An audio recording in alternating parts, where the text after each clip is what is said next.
টানা কয়েকদিন বৃদ্ধির পর কমতে শুরু করেছে উত্তরাঞ্চলের নদ নদীর পানি। তিস্তা, ধরলা, ব্রহ্মপুত্র সহ প্রায় সব নদ নদীর পানি এখন বিপদসীমার নিচ দিয়ে বইছে। তবে পানি কমার সাথে সাথে শুরু হয়েছে নদী ভাঙন। অনেক এলাকায় নদীতে মিশে যাচ্ছে মানুষের ঘরবাড়ি সহ বিভিন্ন স্থাপনা। সহকর্মীদের তথ্য এবং ছবিতে প্রতিবেদন।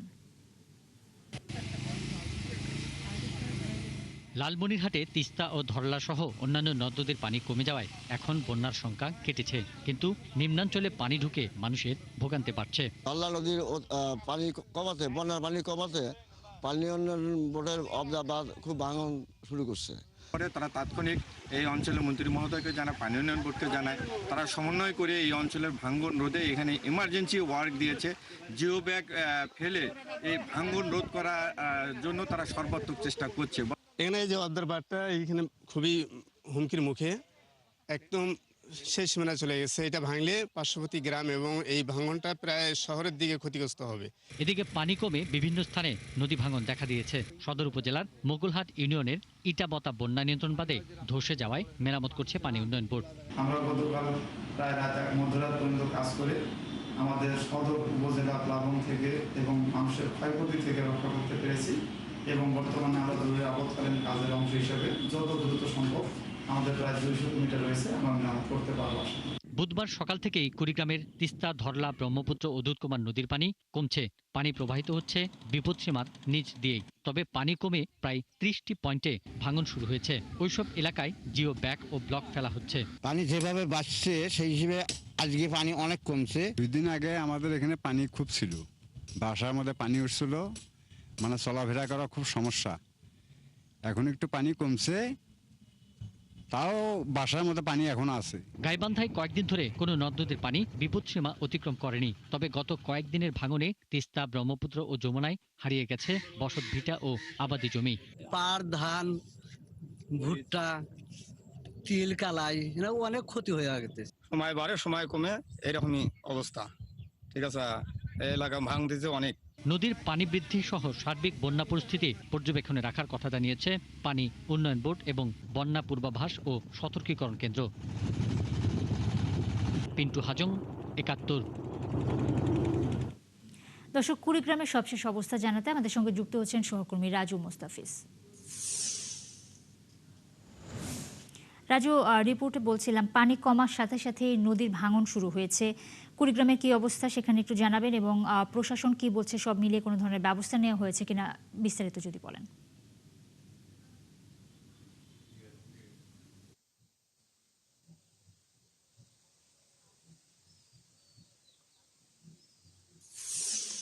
নুসরাত, আপনাকে ধন্যবাদ। আসলে কুড়িগ্রামের যে অবস্থাটি, পানি আসলে কমে গেছে। এই মুহূর্তে দুধকুমার নদীর পানি প্রায় 40 সেন্টিমিটার নিচ দিয়ে প্রবাহিত হচ্ছে, এবং তিস্তা নদীর পানি 30 সেন্টিমিটার দিয়ে প্রবাহিত হচ্ছে। টানার বৃষ্টি এবং পাহাড়ি ঢলের কারণে যে অবস্থাটি, বন্যার একটি অবস্থা সৃষ্টি হয়েছিল, সে অবস্থা এখন আর নেই। যে এই অবস্থায় মানুষের কিছুটা স্বস্তি ফিরে এসছে। যে 10,000 মানুষ যে অবস্থা সৃষ্টি হয়েছে, এতে মানুষের যে অবস্থা, মানুষের কিছুটা এখন ভালোর দিকে যাচ্ছে, এবং যে গবাদি পশুগুলো ঘরের বাইরে ছিল, এগুলো ফিরে তারা ঘরে নিয়ে আসছে। এখন যে পানি কমার সাথে সাথে প্রচণ্ড ভাঙন চলছে, এই ভাঙনের কারণে মানুষ আসলে দিশেহারা হয়ে পড়েছে। গত 7 দিনে প্রায় জেলার 200 ঘরবাড়ি নদীতে ভেসে গেছে, কয়েকশো একর জমি নদীগর্ভে বিলীন হয়ে গেছে। পানি উন্নয়ন বোর্ড বলছে যে প্রায় 45 কিলোমিটার দূরের যে নদ নদী অববাহিকা ছিল, এই অববাহিকার মধ্যে প্রায় 30টি পয়েন্টে প্রচণ্ড ভাঙছে। এই ভাঙন কবলিত এলাকায় জিও ব্যাগ এবং ব্লক ফেলছে। তারা বলছে যে আসলে কুড়িগ্রামের যে নদ নদীগুলো রয়েছে, এই নদীগুলো ভাঙন প্রবণ নদী, এবং এই ভাঙনের জন্য তারা ঊর্ধ্বতন কর্তৃপক্ষকে জানিয়েছে যে আসলে এইভাবে জিও ব্যাগ ফেলে এবং ব্লক ফেলে আসলে কোনোভাবেই ভাঙন রোধ করা যাবে না। যদিও জাতীয়ভাবে যদি এটি একটি ব্যবস্থা না হয়, তাহলে এই চরম দুর্ভোগে পড়বে এই জেলার মানুষ। কারণ এই জেলায় প্রায় 16টি নদ নদী রয়েছে, এবং বড় বড় নদী রয়েছে তিস্তা, ধরলা, ব্রহ্মপুত্র এবং দুধকুমার। এইসব নদীগুলো সবগুলোই ভাঙন প্রবণ, এবং সাম্প্রতিক সময়ে কুড়িগ্রাম জেলার কাঁঠালবাড়ি এলাকার ষাটডোবের যে ইউনিয়নটি আছে, এটি ভাঙতে ভাঙতে প্রায় শেষের দিকে যাচ্ছে। এই অবস্থায় চলছে কুড়িগ্রামের মানুষ। তবে বন্যার যে অবস্থাটা সৃষ্টি হয়েছিল কয়েকদিনের, এটি বন্যা মানুষের কিছুটা স্বস্তি ফিরে এসেছে। প্রশাসন বলছে যে তারা বন্যার জন্য পুরোপুরি প্রস্তুতি নিয়ে রেখেছে, তাদের কাছে খাদ্য মজুত আছে এবং সিভিল সার্জন বলেছেন যে বন্যার সময় পানিবাহিত বেশ কিছু রোগ হয়, এই কারণে তারা স্যালাইন এবং তাদের পানি বিশুদ্ধকরণ যে ট্যাবলেট এটি তাদের কাছে মজুদ আছে, যেহেতু যখন বন্যা হবে তখন তারা এটি আসলে দুর্গম এলাকাগুলো দেবে। এবং অনেক ধন্যবাদ রাজু আপনাকে। দর্শক, কুড়িগ্রাম থেকে নদী ভাঙন এবং বন্যার পরিস্থিতি সম্পর্কে জানাচ্ছিলেন সহকর্মী রাজু মুস্তাফিজ। এবার আমরা একটু গাইবান্ধার পরিস্থিতি জানবো, সেখান থেকে যুক্ত হবেন সহকর্মী শামীম আল সাম্য। সাম্য, কুড়িগ্রামের কথা জানছিলাম, সেখানে নদ নদীর পানি কমেছে কিন্তু ভাঙনের পরিমাণ আসলে বেড়েছে। সব মিলে মানুষ আসলে সেখানে দিশেহারা। গাইবান্ধার সবশেষ কি অবস্থা যদি বলেন, এবং প্রশাসনের পক্ষ থেকে কোনো ধরনের ব্যবস্থা নেওয়া হয়েছে কিনা সে বিষয়েও যদি বিস্তারিত একটু বলেন।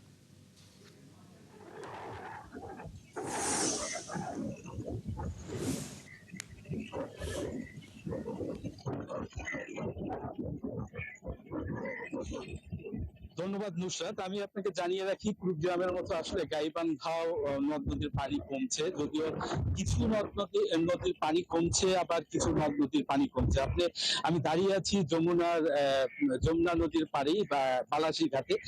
আপনি দেখতে পাচ্ছেন যমুনাতে কিন্তু প্রচন্ড স্রোত, এবং এই নদীর পানি কম বাড়ার কারণে, হ্রাস বৃদ্ধির কারণে বিভিন্ন পয়েন্টে ভাঙন শুরু হয়েছে। পানি উন্নয়ন বোর্ডের দেওয়া তথ্য অনুযায়ী যে 25টি স্পটে ভাঙন শুরু হয়েছে। তারা জিও ব্যাগ দিয়ে প্রায় 12টি স্পটে ভাঙন রোধের চেষ্টা করছেন।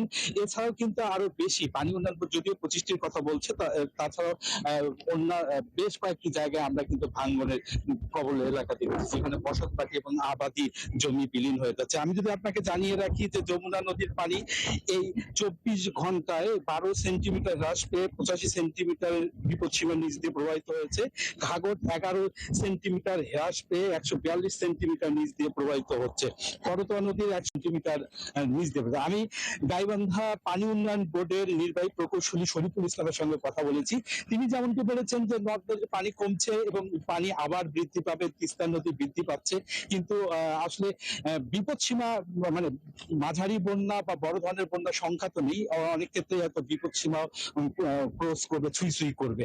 আমি এ বিষয়ে গাইবান্ধা জেলা প্রশাসকের কথা বলেছি যে কোনো বন্যা, মাঝারি ধরনের বন্যার সংখ্যা হলে আসলে প্রস্তুতি কেমন। তিনি যেমনটি জানিয়েছেন যে বন্যার সকল প্রস্তুতি তিনি নিয়ে রেখেছেন, যদি মাঝারি ধরনের বন্যা এবং বড় ধরনের কোনো বন্যা হয়, সেই বন্যায় তিনি মোকাবেলা করার মতো শুকনো খাবার এবং তাদের যে টিম রেডি করা হয়েছে এবং বন্যার সকল প্রস্তুতি হয়েছে। এই ছিল আমার কাছে গাইবান্ধায় আসলে পানি বৃদ্ধির সর্বশেষ। অনেক ধন্যবাদ সাম্য আপনাকে। দর্শক, শামীম আল সাম্য যুক্ত হয়েছিলেন গাইবান্ধার বন্যা পরিস্থিতি এবং নদী ভাঙনের খবরাখবর তিনি আমাদেরকে জানাচ্ছিলেন।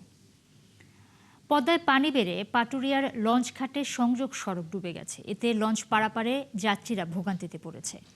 পানি বাড়া অব্যাহত থাকলে লঞ্চঘাটের পন্টুন ডুবে যাওয়া সহ লঞ্চ সার্ভিস বন্ধ হওয়ার শঙ্কায় লঞ্চঘাট সংশ্লিষ্টরা।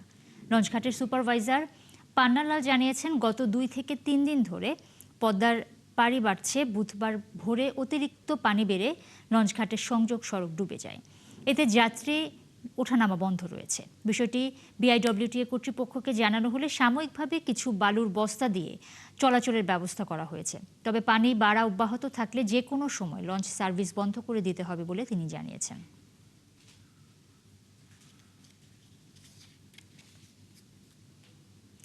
টাঙ্গাইলের নাগরপুরে যমুনা নদীতে শুরু হয়েছে তীব্র ভাঙন। এর মধ্যে নদীপাড়ের বাড়িঘর, মসজিদ সহ বহু অবকাঠামো নদীতে মিশে গেছে। ভাঙন আতঙ্কে আছে 5 উপজেলার কয়েক লাখ মানুষ। এলাকাবাসীর অভিযোগ, বাঁধ নির্মাণে পানি উন্নয়ন বোর্ডের অনিয়মের কারণে বারবার তারা ভাঙনের কবলে পড়ছেন। যদিও সংশ্লিষ্ট প্রকৌশলী বলছেন ভাঙন রোধে যথাযথ ব্যবস্থা নেওয়া হয়েছে। এমি রাজ্জাকের তথ্য এবং ছবিতে প্রতিবেদন। গত 23শে জুন থেকে টাঙ্গাইলের নাগরপুরের সলিমাবাদ পশ্চিমপাড়া এলাকায় ভাঙতে শুরু করে যমুনার পাড়। কিছু বুঝে ওঠার আগেই নদীতে চলে যায় বাড়িঘর, আসবাবপত্র সহ বিভিন্ন মালামাল। এরপর থেকে দিনে ও রাতে প্রতিনিয়ত ভাঙছে যমুনা। একের পর এক বাড়িঘর, মসজিদ, মাদ্রাসা সহ বিভিন্ন স্থাপনা হারিয়ে যাচ্ছে নদীতে। এতে অনেকেই নিঃস্ব হয়ে খোলা জায়গায় আশ্রয় নিয়েছেন। অনেকেই চলে গেছেন আত্মীয় স্বজনের বাড়িতে। এক বাড়ি থেকে 5টা ঘর গেছে, 35 মণ শস্য নদীতে চলে গেছে। ঘরের থেকে ফ্রিজ টিপি মিপি যা আসলে ইত্যাদি হান্ডি পাতিল সব নদীতে চলে গেছে।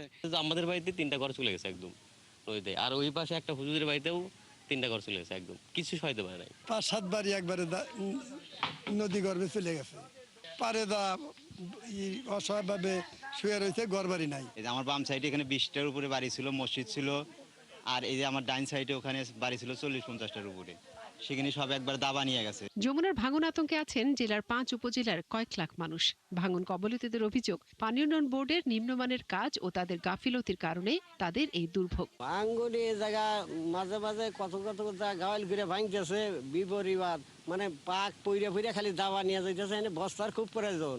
এখন যে বর্তমান যে পরিস্থিতিতে জিও ব্যাগ ডালে, এখানে লাগবে 20 নৌকা, 1 নৌকা এসে জিও ব্যাগ করে, এতে আরো এলাকার ক্ষয়ক্ষতি বৃদ্ধি পায়। এলাকার জনপ্রতিনিধিরা জানান সবসময় তারা ক্ষতিগ্রস্তদের পাশে আছেন। আর পানি উন্নয়ন বোর্ডের নির্বাহী প্রকৌশলী জানান ভাঙন রোধে 9 কোটি টাকার কাজ চলমান আছে। শুধু অজানা অবস্থায় শুধু মাটিগুলি খালি নিচের দিকে খালি বসে যেতেছে, বাড়ি ঘর সহ শস্য, ঘরের যত টাকা পয়সা, স্বর্ণ অলংকার, ঠিক আছে, ফ্রিজ টিরিজ, মানে আসবাবপত্র যা আছে কোনো কিছুই কেউ বাহির করতে পারে নাই, মানে বুঝে ওঠার আগে এগুলো ভেঙে চলে যেতেছে।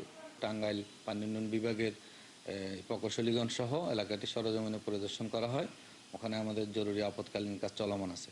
আশা করি এই কাজটি সম্পন্ন হলে ওই সলিমাবাদের অংশে আমাদের নদী ভাঙ্গন থেকে রক্ষা করা সম্ভব হবে। এলাকাবাসী বলছেন ফসলের জমি ভেঙে যাওয়ায় ভুয়াপুর তারাকান্দি যমুনার বাঁধ হুমকির মুখে পড়েছে। মনিরা কাজুরি, ৭১।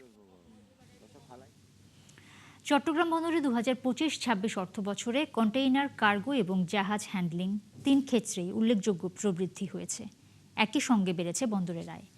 এই অর্থ বছরের কন্টেইনার হ্যান্ডলিং 7% উপরে এবং কার্গো হ্যান্ডলিং প্রায় 6% বেড়েছে বলে জানিয়েছেন চট্টগ্রাম বন্দর চেয়ারম্যান। বুধবার চট্টগ্রাম বন্দরের ওয়ান স্টপ সার্ভিস ভবন উদ্বোধনের সময় তিনি এসব তথ্য জানান। প্রণবেশ চক্রবর্তীর তথ্য এবং ছবিতে প্রতিবেদন।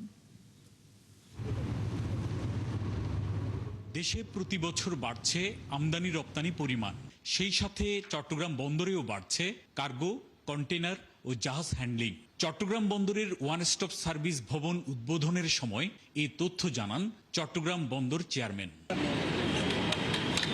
তিনি আরও জানান, এবছর চট্টগ্রাম বন্দর কার্গো, কন্টেইনার ও জাহাজ হ্যান্ডলিংয়ের 3টি সূচকে মাইল ফলক ছুঁয়েছে। 2025-26 অর্থ বছরে বন্দরে 35,31,118 TEUs কন্টেইনার হ্যান্ডলিং হয়েছে। আগের অর্থ বছরে এই সংখ্যা ছিল 32,96,760। একই সময়ে কার্গো হ্যান্ডলিং বেড়ে দাঁড়িয়েছে 13,80,72,826 মেট্রিক টন। আগের অর্থ বছরের তুলনায় 73,48,043 মেট্রিক টন বেশি কার্গো পরিবহন হয়েছে। এবং এটা রেভিনিউ কিন্তু দেখেন আগামী 1 মাসে আমরা এখান থেকে 5 কোটি টাকায় মানে ইন রিটার্ন পেয়ে যাবো ইনশাল্লাহ। এইভাবে বন্দরের যেই সক্ষমতা বৃদ্ধির সাথে সাথে যে ইন্টারন্যাশনাল যে পোর্ট অ্যান্ড হারবারের যে আমাদের একটা কমপ্লায়েন্স আছে ISPS-এর, সেই কোড কমপ্লায়েন্সের ক্ষেত্রে এটা কিন্তু একটা যুগান্তকারী পদক্ষেপ আমি বলবো। জাহাজ হ্যান্ডলিংয়েও ইতিবাচক ধারা অব্যাহত রয়েছে। 2025-26 অর্থ বছরে বন্দরে 4,336টি জাহাজ হ্যান্ডলিং করা হয়েছে। আগের বছরের তুলনায় 259টি বেশি, যা 6.35% প্রবৃদ্ধি নির্দেশ করে। 2024-25-এ হয়েছে 5,366 কোটি টাকা, আর এই বছর আমরা করেছি 6,629 কোটি টাকা। এটা হলো গত বছরের সাথে কম্পেয়ার করলে 23.56% গ্রোথ। মানে এটা একটা যুগান্তকারী একটা অর্জন আমি বলবো। এবং সেখানে কিন্তু আমাদের স্টেক হোল্ডার্স, তারপরে আমাদের বন্দরের সকল কর্মকর্তা, তারপরে শিপিং এজেন্টস কর্পোরেট, তারপরে আপনার কাস্টমস ওনার্স অ্যাসোসিয়েশনস এবং এজেন্টস, ফ্রেট ফরওয়ার্ডার্স, কাস্টমস সবাই কিন্তু সমন্বিতভাবে কাজ করেছে বলেই কিন্তু এই অর্জনটা সম্ভব হয়েছে। নতুন ওয়ান স্টপ ভবন সম্পর্কে বন্দর চেয়ারম্যান বলেন, এখন একটি জায়গা থেকে স্টেক হোল্ডাররা বন্দরের সব ধরনের সেবা পাবেন। সার্ভিসটা যেন আরও এফিশিয়েন্ট হয়, ডেলিভারি যেন সিমলেস হয়, সেই জন্য আমরা কাজ করে যাচ্ছি। এবং এটা করতে পারলে আমাদের যে টার্গেট, যে রিজনাল লজিস্টিক্স হাব এবং রিজনাল হলো আপনার ম্যানুফ্যাকচারিং হাব হিসাবে আমাদের আত্মপ্রকাশ করা, এবং সেটার জন্য আমরা স্বল্পমেয়াদী, মধ্যমমেয়াদী এবং দীর্ঘমেয়াদী পরিকল্পনা নিয়েছি। ভবিষ্যতের বাণিজ্য চাহিদা মোকাবেলায় অবকাঠামো উন্নয়ন, আধুনিক যন্ত্রপাতি সংযোজন এবং বে টার্মিনাল সহ চলমান প্রকল্পগুলো দ্রুত বাস্তবায়নের উপর গুরুত্ব দিচ্ছে বন্দর কর্তৃপক্ষ, জানান বন্দর চেয়ারম্যান। প্রণবেশ চক্রবর্তী, ৭১, চট্টগ্রাম। চট্টগ্রাম বন্দরের গুরুত্বপূর্ণ টার্মিনাল বিদেশি প্রতিষ্ঠানের কাছে ইজারা দেওয়ার অভিযোগ তুলে তা বন্ধে মাঠে নেমেছে বন্দর রক্ষা কমিটি। জাতীয় অর্থনীতির সার্বভৌমত্ব এবং নিরাপত্তার প্রশ্ন তুলে তারা এই উদ্যোগ থেকে সরকারকে সরে আসার আহ্বান জানিয়েছে। তারা আরও জানিয়েছে, দাবি উপেক্ষা করা হলে চলবে কঠোর আন্দোলন। আরও জানাচ্ছেন রাজীব বড়ুয়া। চট্টগ্রাম বন্দরের এনসিটি, সিসিটি সহ গুরুত্বপূর্ণ টার্মিনাল বিদেশি প্রতিষ্ঠানের কাছে ইজারা দেওয়ার উদ্যোগের অভিযোগ তুলে সমাবেশ ও মানববন্ধন করেছে বন্দর রক্ষা কমিটি। চট্টগ্রাম প্রেস ক্লাবের সামনে আয়োজিত কর্মসূচিতে শ্রমিক, পেশাজীবী ও বিভিন্ন সংগঠনের প্রতিনিধিরা অংশ নেন। বক্তারা বলছেন, দেশের অর্থনীতির প্রধান চালিকা শক্তি হিসেবে চট্টগ্রাম বন্দর শুধু একটি বাণিজ্যিক অবকাঠামো নয়, এটি জাতীয় নিরাপত্তার সঙ্গেও সরাসরি সম্পৃক্ত একটি কৌশলগত স্থাপনা। এই বন্দরকে যদি দিয়ে দিতে চান, চট্টগ্রাম নয় গোটা বাংলাদেশে প্রতিরোধ প্রতিরোধ প্রতিরোধ শুরু হবে। মাননীয় প্রধানমন্ত্রীর কাছে আপনি প্রক্রিয়া থেকে বন্ধ করেন, নাইলে যদি কোনো পরিস্থিতি সৃষ্টি হয় দায় দায়িত্ব সরকারকে বহন করতে হবে। তাদের দাবি, এনসিটি ও সিসিটি সহ গুরুত্বপূর্ণ টার্মিনাল বিদেশি প্রতিষ্ঠানের হাতে তুলে দেওয়ার যে কোনো উদ্যোগ দেশের অর্থনৈতিক স্বার্থ, রাষ্ট্রীয় নিয়ন্ত্রণ এবং সার্বভৌমত্বের জন্য ঝুঁকি তৈরি করতে পারে। বন্দর যার সম্পদ যার, তিনি বিশ্ব সম্পদ। আমাদের সম্পদ তোমরা লুটে পুটে খাবে কেন? বন্দর তাদের হাতে রাখতে চায় তারা, কারণ এই অঞ্চলে আমেরিকা বা পশ্চিমা বিশ্বে একটা ঘাঁটি দরকার। আন্দোলনকারীদের দাবি, দেশের নিজস্ব সক্ষমতা থাকায় বিদেশি অপারেটরের দরকার নেই। এই গণদাবি উপেক্ষা করা হলে প্রয়োজনে বন্দর অচলের মতো কঠোর কর্মসূচিও দেয়া হবে। এত বেশি হ্যান্ডলিং করার পর আমরা অদক্ষ, কিন্তু আমাদের এতগুলি সরকার দেখি, একটার পর একটা সরকার দেখি আইন শৃঙ্খলা পরিস্থিতির উন্নয়ন করতে পারে না, মানুষের জানমালের নিরাপত্তা দিতে পারে না, দুর্নীতি ঠেকাতে পারে না, অর্থ পাচার ঠেকাতে পারে না, বেকারত্ব দমন দূর করতে পারে না, মানুষের পেটে অন্ন সংস্থান করতে পারে না। তাহলে আমাদের সরকারগুলি তো দক্ষ না। আমরা কি বলি এই সরকার বিদেশিরা চালাও? প্রপার প্ল্যানিং করে এই বন্দরের যেই সমস্ত সমস্যাগুলো আছে সেই সমস্তগুলো আমরা দূরীভূত করতে পারবো। চট্টগ্রাম বন্দর ঘিরে এই বিতর্কে অর্থনৈতিক স্বার্থ, জাতীয় নিরাপত্তা ও রাষ্ট্রীয় নিয়ন্ত্রণের বিষয়টি সামনে এনে নিজেদের অবস্থান পরিষ্কার করেছে বন্দর রক্ষা কমিটি। রাজীব বড়ুয়া, ৭১, চট্টগ্রাম। দক্ষিণাঞ্চলের উন্নয়নে ৯ দফা দাবিতে ৩০ কিলোমিটার লম্বা মানববন্ধন অনুষ্ঠিত হয়েছে পটুয়াখালীর কলাপাড়ায়। ২ ঘন্টার এই মানববন্ধনে অংশ নেয় বিভিন্ন শ্রেণী পেশার মানুষ। আয়োজকরা বলছেন, জাতীয় বাজেটে উন্নয়ন বরাদ্দে বঞ্চিত হয়েছে দক্ষিণাঞ্চলের মানুষ, আর তারা আশা করছেন এবার প্রধানমন্ত্রী তাদের ৯ দফা মেনে নেবেন। মিলন কর্মকার রাজুর তথ্য এবং ছবিতে প্রতিবেদন। বুধবার সকাল 10টা, হাতে হাত রেখে দাঁড়িয়েছে মানুষ। বাজেটে উন্নয়ন বঞ্চিত হয়েছেন দাবি করে ব্যানার নিয়ে ৯ দফার আওয়াজ তুলেছেন শিক্ষক, শিক্ষার্থী, কৃষক ও ব্যবসায়ীরা। তাদের দাবি, জাতীয় বাজেটে পটুয়াখালী, কলাপাড়া সহ দক্ষিণাঞ্চলের জন্য বরাদ্দ এবং তাদের দাবি মেনে নেওয়া হোক। বেলা 12টা পর্যন্ত স্বতঃস্ফূর্ত মানববন্ধনে অংশ নেওয়া মানুষের দাবি, পায়রা সমুদ্র বন্দর, কুয়াকাটা পর্যটন কেন্দ্র, 6 লেন সড়ক নির্মাণ করে দক্ষিণাঞ্চলের উন্নয়নে বাজেটে বরাদ্দ রাখা হোক। 2026-27 অর্থ বছরের যে বাজেট পেশ করা হয়েছে সেই বাজেটে কলাপাড়া এবং বৃহত্তর বরিশালে আমাদের এই অঞ্চলে কোনো বাজেট রাখা হয়নি। আমাদের অত্যন্ত বিচ্ছিন্ন এলাকা, সেখানে অনেক মানুষ অনেকভাবে ক্ষতিগ্রস্ত হয়, জোয়ার ভাটায় মানুষ ক্ষতিগ্রস্ত হয়। সেক্ষেত্রে টেকসই ভেরিব্যাগ অত্যন্ত প্রয়োজন, অত্যন্ত জরুরি। ভাঙা কুয়াকাটা 6 লেন সড়ক, কুয়াকাটাকে আধুনিক পর্যটন কেন্দ্রে রূপান্তর, পায়রা সমুদ্র বন্দরকে পূর্ণাঙ্গভাবে চালুকরণ সহ আমাদের দক্ষিণাঞ্চলের উন্নয়নে আজকের 8 থেকে 9টি দফার দাবিতে আমরা আজকে রাস্তায় দাঁড়িয়েছি। আমাদের এখানে পায়রা বন্দর হয়েছে, কিন্তু এটা সচল নয়। এটাকে পূর্ণাঙ্গভাবে সচলের জন্য আমরা দাবি জানাচ্ছি। নাগরিক সমাজের প্রতিনিধিরা বলছেন, জাতীয় বাজেটে বরিশাল বিভাগকে অবহেলিত রেখে বাজেট পাস করা হয়েছে। তারা আশা করছেন প্রধানমন্ত্রী তাদের উন্নয়ন বঞ্চিত রাখবেন না। এই এলাকার মানুষ, এই বিভাগের মানুষ বিএনপিকে ভোট দিয়েছে। বিএনপি সরকার ক্ষমতায়, বিএনপির দাবিও বেশি। সেক্ষেত্রে আমরা শেরেবাংলা মেডিকেল কলেজ বিভাগের শেরেবাংলা মেডিকেল কলেজের বিশ্ববিদ্যালয়ে রূপান্তরিত করা, ভোলা এবং বরিশাল ব্রিজ চাই।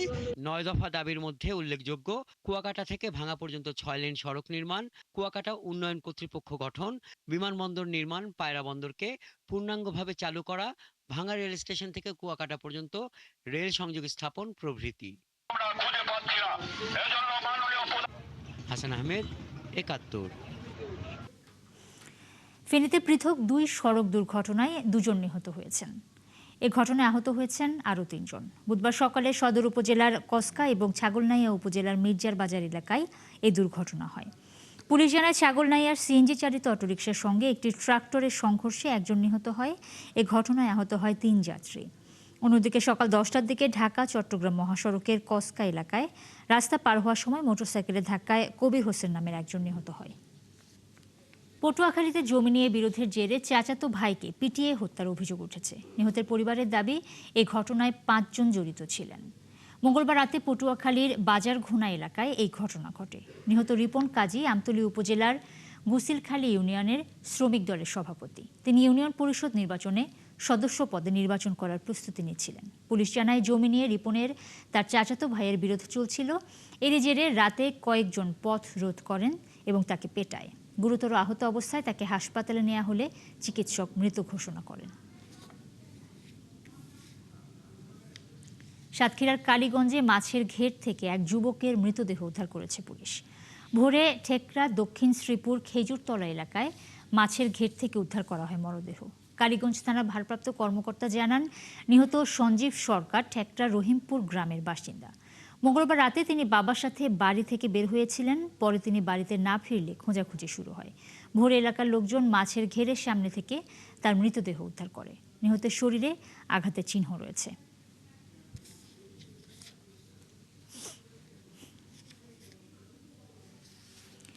লক্ষ্মীপুরের রায়পুরে মা এবং 3 মেয়েকে হত্যার জট এখনো খুলেনি।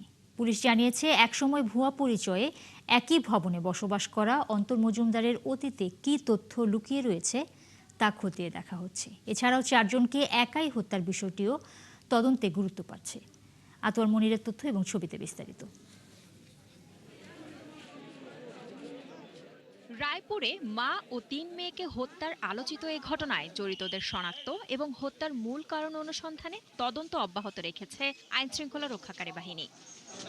পুলিশের তদন্তে উঠে এসেছে এক ভিন্ন তথ্য। প্রায় 1.5 বছর আগে অন্তর মজুমদার অন্তর মিয়াজি নামে পরিচয় দিয়ে একই ভবনে একটি ফ্ল্যাট ভাড়া নিয়েছিলেন। সে সময় তিনি এক নারীকে স্ত্রী পরিচয়ের সঙ্গে রেখেছিলেন। পরে পরিচয় নিয়ে সন্দেহ দেখা দিলে তাকে বাসা ছাড়তে বলা হয়। সেই জাতীয় পরিচয়পত্র এখন পুলিশের জিম্মায় রয়েছে। একটা মানুষ 4টা মানুষকে এইভাবে হত্যা করতে পারে, অবশ্যই তার সাথে কেউ না কেউ যোগসাধক ছিল। এই বিষয়টা আমরা খতিয়ে দেখার জন্য আইন শৃঙ্খলা রক্ষাকারী বাহিনীর প্রতি অনুরোধ জানাচ্ছি। সম্ভবত নেশাগ্রস্ত অবস্থায় এই লোকগুলো মারছে। টাকা বা স্বর্ণ গয়না এরকম থাকতে পারে, এটা জেনে আর কি আক্রমণ করছে। পরিবারের একমাত্র জীবিত সদস্য জোনায়েদ ইসলাম সিফাতের একটাই দাবি, দোষীদের বিচার হোক। তথ্য উদ্ঘাটন করুক পুলিশ, এটাই আমি সকলের কাছে আমার মার ওর বোনের আত্মার মাগফিরাত কামনা করি। সকলে তাদের জন্য দোয়া করবেন। পুলিশ জানায়, ফোনের call record, CCTV footage, forensic আলামত এবং অন্যান্য তথ্য বিশ্লেষণ করছে বিশেষ তদন্ত দল। ধারণা যে সে মাদকাসক্ত ছিল, যে কারণে হয়তো টাকা স্বর্ণালংকার ছিনিয়ে নেওয়ার উদ্দেশ্যে এবারে প্রবেশ করেছিল। আরো ব্যাপক তদন্তে বিস্তারিত প্রকাশ করা যাবে। তবে কেন এই নির্মম হত্যা? ঘটনার পেছনে অন্য কোনো ব্যক্তি বা পরিকল্পনাকারী জড়িত? এখন এটা জানার অপেক্ষায় আছেন লক্ষ্মীপুরের সর্বস্তরের মানুষ। শান্তা ইসলাম, 71। কোনোভাবেই বন্ধ হচ্ছে না শেরপুর সীমান্তের মাদকসহ বিভিন্ন পণ্যের চোরাচালান। এলাকার লোকজন প্রতিদিন গভীর রাতে গারো পাহাড়ের দুর্গম পথ বেয়ে আসে একের পর এক অবৈধ চালান। সীমান্তের কাঁটাতারের ফাঁক, পাহাড়ি ছড়া, নদী আর কালভার্ট ব্যবহার করে ঢুকছে এসব পণ্য। তবে বিজিবি এবং পুলিশ বলছে চোরাচালান বন্ধের কাজ করে যাচ্ছেন তারা। তরিকুল ইসলামের তথ্য এবং ছবিতে বিস্তারিত। শেরপুরের শ্রীবর্দী, ছেনাইগাতি ও নালিতাবাড়ি সীমান্ত দিনের বেলায় শান্ত থাকলেও রাত নামলেই এটি পরিণত হয় চোরাচালানের রুটে। এলাকার লোকজনের অভিযোগ, এই পথে ভারত থেকে মদ, ইয়াবা, গাঁজা, নেশাজাতীয় ট্যাবলেটের পাশাপাশি জিরা, কসমেটিক্স, কাপড়, গরু ও মোবাইল ফোনের চোরাচালান হচ্ছে। এলাকার মানুষ আরও জানান, অসাধু বাহক ও পরিবহন চক্রের মাধ্যমে সীমান্ত পেরিয়ে এসব পণ্য প্রথমে অস্থায়ী গুদামে রাখা হয়, পরে বিভিন্ন রুটে দেশের নানা প্রান্তে ছড়িয়ে দেওয়া হয়। এই জায়গার আমাদের সিন্ডিকেটের মূল হোতা হলো জয়নাল এবং কাজল। কাজল হইল কুচ আর জয়নাল হইল মুসলমান। এরা বিভিন্ন সময় ধরাও পড়ছে, কিন্তু তারপরে এরা যেন ধরা ছোঁয়ার বাইরে। এলাকাবাসী যদি কোনো বাধা দেয় তাদের উপরে মারধর, হামলা সৃষ্টি করে। মাদক ভারত থেকে পার করে নিয়ে এসে আপনার একদিন পাহাড়ে রাখে হেরা পরের দিন স্কুল কইরা এই যে বস্তাত কইরা অটো দিয়ে নিয়ে যায়। রাতের বেলা বিভিন্ন জায়গা থেকে লোক আসে, আইসা ওই মালটা নিয়ে বাড়ির আশেপাশে কোথাও রেখে দেয়, রাখার পর আপনার সকালে সাপ্লাই করে দেয়। মানবাধিকার কর্মীরা বলছেন, এই চোরাচালান তরুণ সমাজ ও সামাজিক নিরাপত্তার জন্য বড় হুমকি।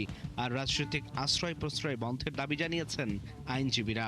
তরুণ সমাজকে রক্ষার জন্য অবশ্যই আমাদেরকে এই মাদক দ্রব্যের বিষয়ে সচেতন হতে হবে এবং শক্ত হাতে এটিকে দমন করতে হবে। দলীয় নেতাকর্মী যারা আছে, বিশেষ করে শেরপুর জেলা প্রেসিডেন্ট সেক্রেটারি যারা আছে, তাদেরকে আমি রিকোয়েস্ট করব এই বিষয়টা যাতে তারা সিরিয়াসলি নেয়। পুলিশ বলছে, সীমান্ত এলাকায় তাদের কার্যক্রম সীমিত হলেও গোয়েন্দা নজরদারি বাড়ানো হয়েছে। আর বিজিবির দাবি, চোরাচালান ঠেকাতে নিয়মিত অভিযান চলছে। বাংলাদেশ পুলিশও এক্ষেত্রে অত্যন্ত তৎপর আছে, বিজিবির সাথে সমন্বয় করে কাজ করে এবং বিজিবিও আমাদেরকে সার্বিকভাবে সহযোগিতা করে। এটা ভালো যে আমরা শেরপুর জেলায় বিজিবি এবং বাংলাদেশ পুলিশ একসাথে মিলে সমন্বয় করে কাজ করতে পারছি। আমরা মোবাইল কোর্ট পরিচালনা করছি এবং মোবাইল কোর্ট পরিচালনার মাধ্যমে দোষী ব্যক্তিদেরকে দোষী সাব্যস্তের মাধ্যমে তাদেরকে প্রয়োজনীয় শাস্তি প্রদানের ব্যবস্থাও করা হচ্ছে। 2025 সালের জানুয়ারি থেকে নভেম্বর পর্যন্ত ময়মনসিংহ সেক্টরে অভিযান চালিয়ে প্রায় 60 কোটি 58 লাখ টাকার চোরাই মালামাল জব্দ এবং 114 জনকে আটক করেছে বিজিবি। আল ইমরান, 71। সরকারি নথিতে রয়েছে এতিমখানা, কিন্তু বাস্তবে এর কোনো অস্তিত্ব পাওয়া যাচ্ছে না। অথচ এই নাম সর্বস্ব প্রতিষ্ঠানগুলো বছরের পর বছর সরকারি বরাদ্দ পাচ্ছে। সম্প্রতি বরিশালের বাকেরগঞ্জে এমন 15টি এতিমখানা পাওয়া গেছে, যার নামে বরাদ্দ হয়েছে প্রায় 9 লাখ টাকার খাদ্যশস্য। কিভাবে অস্তিত্বহীন প্রতিষ্ঠানগুলোর নামে এই বরাদ্দ দেওয়া হলো তা নিয়ে উঠছে নানা প্রশ্ন। জুয়েল তালুকদারের তথ্য এবং ছবিতে প্রতিবেদন। 2025 সালে বরিশালের বাকেরগঞ্জ উপজেলা নির্বাহী কর্মকর্তা রুমানা আফরোজের সুপারিশে জেলা ত্রাণ ও পুনর্বাসন কার্যালয় থেকে 15টি এতিমখানায় 9 লাখ টাকা বরাদ্দ দেয়া হয়। তখন থেকেই এই বরাদ্দ নিয়ে সচেতন মহলে প্রশ্ন ওঠে। সেই বরাদ্দকৃত তালিকা ধরেই উপজেলার একাধিক এলাকায় সরেজমিনে যায় টিম 71। কিন্তু একটি এতিমখানারও অস্তিত্ব মেলেনি। এলাকাবাসী বলছেন, নামের কিছু অংশ পরিবর্তন করে এই প্রকল্পের বরাদ্দ আত্মসাৎ করা হচ্ছে। মাদ্রাসার যে হাফিজি হুজুর ছিল, ওনার সাথে কথা বলেছি এবং আমার অফিসে খবর নিয়েছি, কিন্তু আমরা শুনছি যে বরাদ্দ হয়েছে 3 টন জিয়ার, কিন্তু আমরা কোনো পাইনি। কাগজে উল্লেখ যে প্রতিষ্ঠান রয়েছে ইসলামিয়া হাফিজি মাদ্রাসা ও লিল্লা বোর্ডিং এতিমখানা, এ নামে আমাদের এই প্রতিষ্ঠান না। এমন ঘটনায় ক্ষুব্ধ উপজেলার বিভিন্ন এতিমখানার সংশ্লিষ্টরা। আর এলাকার সচেতন মহল বলছে, এমন প্রতারণার কারণে প্রকৃত এতিমরা বঞ্চিত হচ্ছে। ওই নামের এতিমখানা আমার জানা মতে আমি দেখি না। বা বিভিন্ন ওস্তাদের সাথে কথাবার্তা হয়, কিন্তু এভাবে কোনো নামের তালিকা আমরা জানা নেই। যেটা ধারণা করলাম যে এটা আসলে অন্য নিরিতে তারা একটা কাজটা করছে, লুটপাট বা অন্য কোনো তাদের চক্রান্ত থাকতে পারে। মাদ্রাসার নাম দিয়া তারপর এভাবে খাচ্ছে, এই যারা খায় তাদের কঠোর বিচার হওয়া উচিত। এমন বিচার হওয়া উচিত যে বিচারে সমস্ত জায়গার লোকই সর্ব সেক্টরের অন্যায়গুলো দূরীভূত হয়। এই বিষয়ে কথা বলতে চাননি উপজেলা ত্রাণ ও পুনর্বাসন কর্মকর্তা। তবে বিষয়টি খতিয়ে দেখার আশ্বাস দিয়েছেন উপজেলা নির্বাহী কর্মকর্তা। ওইটা নিয়ে আপনার লাগে একটু পরে বসবো পরে বসবো আপনার লাগে 2 দিন সময় দেন 2 দিন পরে বসবো। এটা সুনির্দিষ্ট তথ্য নিয়ে আমি পর্যায়ক্রমে পরবর্তীতে আপনাকে স্পষ্ট তথ্য দিতে পারবো। বিষয়টি সুষ্ঠুভাবে তদন্ত করে প্রকৃত এতিমদের পাশে দাঁড়ানোর আহ্বান জানিয়েছেন এলাকার মানুষ। শান্তা ইসলাম, ৭১। ভূমি অধিগ্রহণ জটিলতায় দীর্ঘদিন ধরে বন্ধ হিলি স্থলবন্দরের প্রধান সড়কের নির্মাণ কাজ। 2022 সালে 4 লেন প্রকল্পের কাজ শুরু হলেও 4 বছরেও শেষ হয়নি।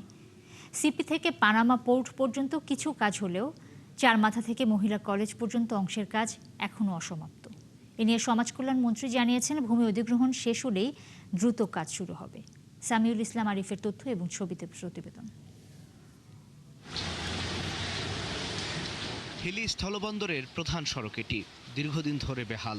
প্রতিদিনই দুর্ভোগে পড়ছেন বহু পথচারী ও যানবাহন চালক। 2022 সালে 0 পয়েন্ট থেকে পানামা পোর্ট গেট পর্যন্ত 4 লেন সড়কের কাজ শুরু হলেও এখনও বেশ কিছু অংশ অসমাপ্ত। ভারত থেকে আসা শত শত পণ্যবাহী ট্রাকও চলাচল করে এই সড়ক দিয়েই, যে কারণে বর্ষায় কাদা আর শুকনো মৌসুমে ধুলোবালিতে চরম ভোগান্তিতে পড়ছেন রোগী, শিক্ষার্থী ও ব্যবসায়ীরা। এই স্থলবন্দরের রাস্তা, পুরো রাস্তা এত খারাপ, বাজের অবস্থা তা বলার মতো নয়। রাস্তা খারাপ তো, লোক ধোয়াও তো যায় না। রাস্তা এরকম আছে, এর উপর ইটা ঢালে ফিট ডলান যায়, ইটা ফিট ডাবে রাস্তা গাড়ি চলার খুব অসুবিধা। একদিন ভ্যান চালালে পরের দিন ভ্যান গাড়ি ঠিক করা লাগে, আর সাধারণ মানুষের যা ভোগান্তি, চলার উপযোগী না। দ্রুত কাজ শেষ করার দাবি জানিয়েছেন এলাকার সব শ্রেণী পেশার মানুষ। প্রায় 17 বছর থেকে আমরা শুনতেছি রাস্তাটা হবে কিন্তু হচ্ছে না। আশা করবো আমাদের এই মন্ত্রী মহোদয় যত দ্রুত সম্ভব আমাদের রাস্তাটা চলাচলের উপযোগী করে দেখ। এদিকে সমাজ কল্যাণ মন্ত্রী জানিয়েছেন, ভূমি অধিগ্রহণের কাজ শেষ হলেই কয়েক মাসের মধ্যে বাকি নির্মাণ কাজ শুরু হবে। জমি আক্রয়ের জন্য যে টাকা দেওয়া দরকার, বর্তমান সরকার আমাদের প্রধানমন্ত্রীর কাছে নোটিশ নেওয়ার পর উনি এটা টাকা অলরেডি দিয়ে দিয়েছেন এবং এই ক্ষতিপূরণের টাকা পাওয়ার সাথে সাথে কাজ শুরু হয়ে যাবে। 0 পয়েন্ট থেকে পানামা পোর্ট গেট পর্যন্ত প্রায় 2 কিলোমিটার সড়ক উন্নয়নে ব্যয় ধরা হয়েছে 50 কোটি টাকা। আল ইমরান, ৭১। ময়মনসিংহ মেডিকেলে ক্যান্সার রোগীদের একমাত্র ভরসা কোবাল্ট 60 মেশিনটি অচল 1 দশকেরও বেশি সময় ধরে। একমাত্র সিটি স্ক্যান মেশিনটিও বিকল। রোগীর স্বজনরা বলছেন, এক্স-রে ফিল্ম, আল্ট্রাসোনোগ্রাম এবং ওষুধ সরবরাহ সহ হাজারো সংকট রয়েছে ময়মনসিংহ মেডিকেলে। সব মিলিয়ে কাঙ্ক্ষিত সেবা পাচ্ছেন না রোগীরা। বাবুল হোসেনের তথ্য এবং ছবিতে বিস্তারিত। ময়মনসিংহ মেডিকেল কলেজ হাসপাতালের রেডিওথেরাপি বিভাগে 2015 সাল থেকে বন্ধ রয়েছে কোবাল্ট 60 মেশিন। এতে ক্যান্সার রোগীদের চিকিৎসা কার্যক্রম মারাত্মকভাবে ব্যাহত হচ্ছে। একই সঙ্গে এক্স-রে ফিল্ম সংকটে প্রতিদিনের চাহিদার বড় অংশই পূরণ করা যাচ্ছে না। সিটি স্ক্যান মেশিন বিকল থাকায় জরুরি রোগীদেরও ভোগান্তি বাড়ছে। এখানে অসুস্থ মানুষ যদি আসে, যে হয়রান হয় উনি মারা যাবে এখানেই, উনি আর সুস্থ অবস্থায় ফিরে বাড়িতে যাইতে পারবো না। দেখা যায় নারী পুরুষ মিলা 100 জন নিয়ে দেয়, বাকি সবগুলো ঘুরে জায়গা, পরের দিন আবার দাঁড়ায়, আবার পরের দিনে আবার নতুন রুগী আছে, তাতে হয়রানি চলে। এখানে শুনি যে ফিল্ম নাই, মেডিসিন নাই, এরকম কথা শুনি। কেন সরকারি হসপিটালে তো সবকিছু থাকার কথা। আল্ট্রাসোনোগ্রাম পরীক্ষার ক্ষেত্রেও রয়েছে দীর্ঘ অপেক্ষা। সরকারি ওষুধের সরবরাহ কমে যাওয়ায় অধিকাংশ ওষুধ কিনতে হচ্ছে বাইরে থেকে। আমি 6 দিন ধরে আলতা করবার জন্য ঘুরতেছি। আমার কিডনিতে পাথর, আমার সব সময় বমি হয়, আমি খুবই অসুস্থ, আমি করতে পারতাছি না আলতাটা। কারণ একটা এক্সরে করতে আমরা 2-3 দিন ঘুরতে হয়। বিকালে এক্সরে রিপোর্ট নিয়ে জমা নিত, টাকা নিত, এখন নেয় না, বন্ধ, বুঝছেন। এরপরে পদে আপনি হয়রানি আর হয়রানি। এটা আমাদের জন্য অনেক ভোগান্তি, তো এটা হাসপাতালের কর্তৃপক্ষ এটা তাদের নজরে নেওয়া দরকার। ময়মনসিংহ মেডিকেলের রেডিওথেরাপি বিভাগের প্রধান জানান, এ নিয়ে বহুবার চিঠি চালাচালি করেও কোনো লাভ হয়নি, যে কারণে ক্যান্সার রোগীদের কেমোথেরাপি সেবা বন্ধ। স্বাস্থ্য মন্ত্রণালয়ে চিঠি পাঠিয়েছি এটি ঠিক করার জন্য। যখন দেখা গেছে যে এটি আর ঠিক করা সম্ভব না, তখন এটিকে বিকল ঘোষণা করে তারপরে মানে এটিকে যে কন্ডেমেশন বলে সরকারি ভাষায়, সেটাকে করার জন্য চিঠি পাঠিয়েছি। আর হাসপাতালের সহকারী পরিচালক জানান, অর্থ বছরের শেষ দিকে কিছু সংকট দেখা দিয়েছে, তবে এটা সাময়িক। এটা অর্থ বছরের শেষ, হ্যাঁ, স্বাভাবিকভাবে এটা হচ্ছে 1000 শয্যা বিশিষ্ট হাসপাতাল, রোগী থাকে 4000-এর মতো। আমরা সারা বছরই এই যে ফিল্মগুলা সেটা প্রোভাইড করতে যেয়ে দেখা যায় লাস্টের দিকে একটু আমাদের সরবরাহটা কম থাকে। 1000 শয্যার এই হাসপাতালে প্রতিদিন কয়েক হাজার রোগী চিকিৎসা সেবা নিতে আসেন। আল ইমরান, 71।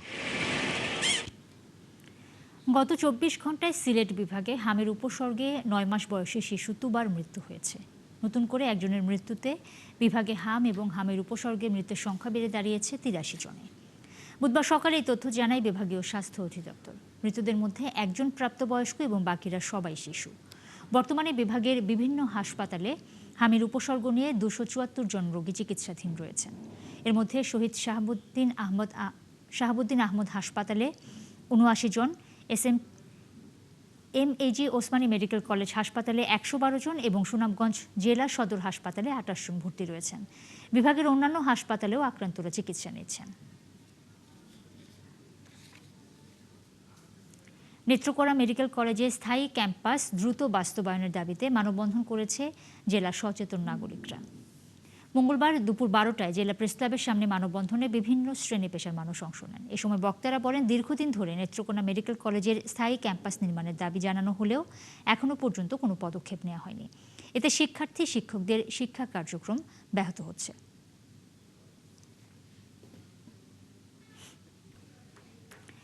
গাইবান্ধার পলাশবাড়ীতে বিএনপি এবং স্বেচ্ছাসেবক দলের নেতাকর্মীদের উপর হামলার প্রতিবাদে অনুষ্ঠিত হয়েছে সমাবেশ। বুধবার দুপুরে গাইবান্ধা জেলা বিএনপির উদ্যোগে দলীয় কার্যালয়ের সামনে এই সমাবেশ হয়। সমাবেশের বক্তারা বলেন, সোমবার পলাশবাড়ী উপজেলার বিএনপির সভাপতি আব্দুস সামাদ মণ্ডল, জেলা স্বেচ্ছাসেবক দলের সদস্য মিল্লাত সরকার মিলন এবং পলাশবাড়ী পৌর স্বেচ্ছাসেবক দলের আহ্বায়ক শামীম রেজার উপর সন্ত্রাসীরা হামলা করে। তারা দ্রুত এই হামলাকারীদের গ্রেফতারের দাবি জানান।